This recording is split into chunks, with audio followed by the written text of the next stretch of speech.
My Lords, the Government remains committed to maintaining human rights protection in Northern Ireland and fulfilling our obligations under the Belfast Agreement. Indeed, my right honourable friend, the Minister of State, recently met with human rights organisations in Northern Ireland and stressed the difficulty of making progress without political consensus within Northern Ireland and the Northern Ireland Assembly. We will continue to consider how best to address this issue in the coming months. My Lords, that's not a very satisfactory answer because it gives a veto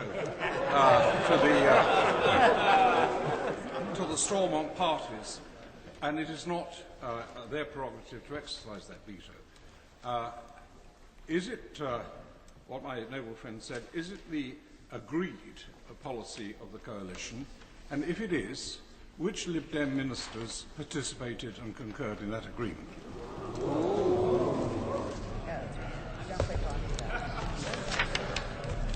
My Lords, that's an interesting one.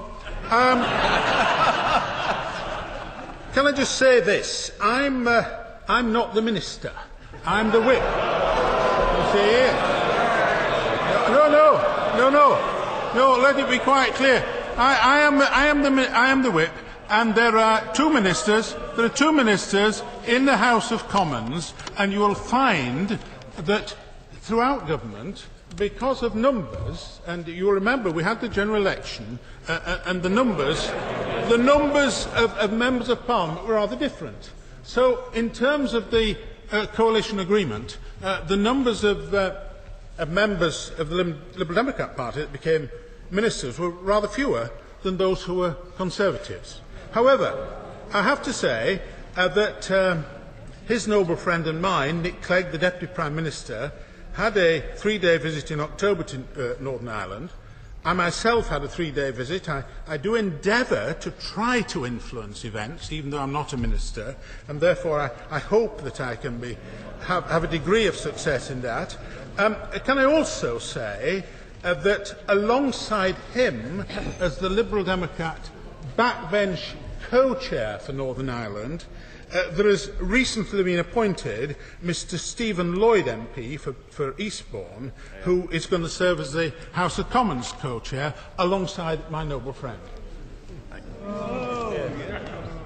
Oh, I beg your pardon. My Lords, I would remind the noble Lord the Minister, with respect, that he does speak on behalf of the Government as a whole. My Lords, the Government has pledged to bring in a British Bill of Rights, and I wondered what this means for Northern Ireland and whether or not the Government is going to pursue a Northern Ireland Bill of Rights and a separate Bill of Rights for the United Kingdom. I'd be grateful for views of the noble Lord the Minister. My Lords, I will endeavour to speak for the Government. I was just giving fact as to who is the Minister and who is the Whip. I just hold that position. And I think that you'll find that that might have been the position when we had a different government. However, the noble Baroness asks about the position. She may well recall that it was on the 10th of April 1998 that we had the Belfast Agreement.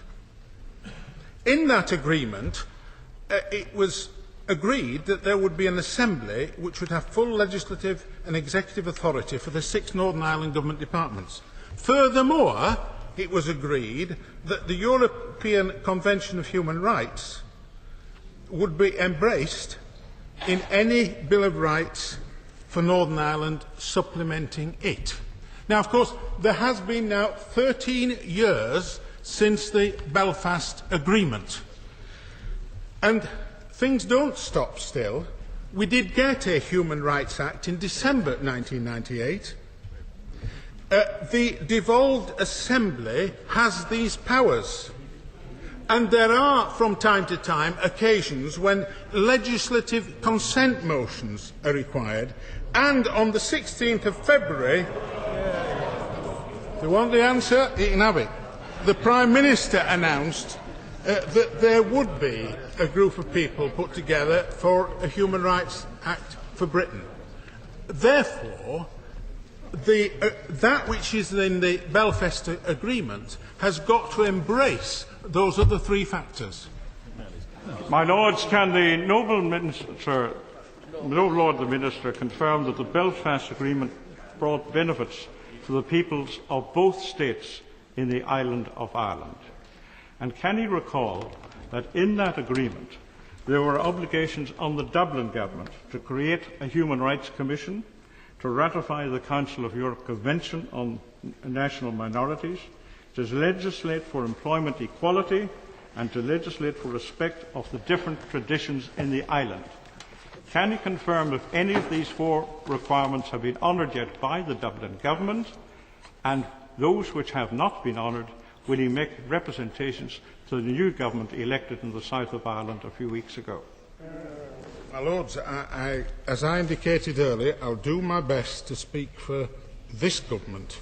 I think it's somebody else's job to speak for the government of Ireland. However, I have to say that I've looked at another coalition agreement, and there are very brief elements in the coalition agreement between Fine Gael and Labour in the south. But there is one line, and that is that the Belfast Agreement shall be honoured and the St Andrews Agreement shall be honoured, and therefore if that's what's in their coalition agreement, it applies to them as it does here, and I will see to it that I write accordingly. My Lords, I just would like to clarify a couple of things. Whilst Shadow Minister in opposition, my right honourable friend, the Secretary of State, and I and others in the team undertook to, once the United Kingdom government set up its own human rights, that Northern Ireland would have its share of that bill. And that, I believe, is where we still, certainly where I stand, and I suspect that my right honourable friend, the Secretary of State, is in a similar position. I'm not absolutely clear of the question on that, but it is the point that the government is possessed of the fact of honouring the Belfast Agreement, and within that there's got to be the human rights element for Northern Ireland.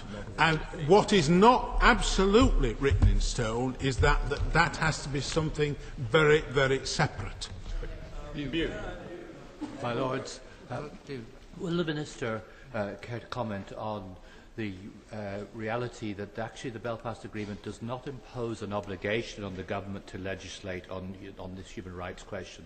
It imposes an obligation to receive the report of the Northern Ireland Human Rights Commission, and rather more profoundly, that report is supposed to be based on the principle of parity of esteem for the two traditions.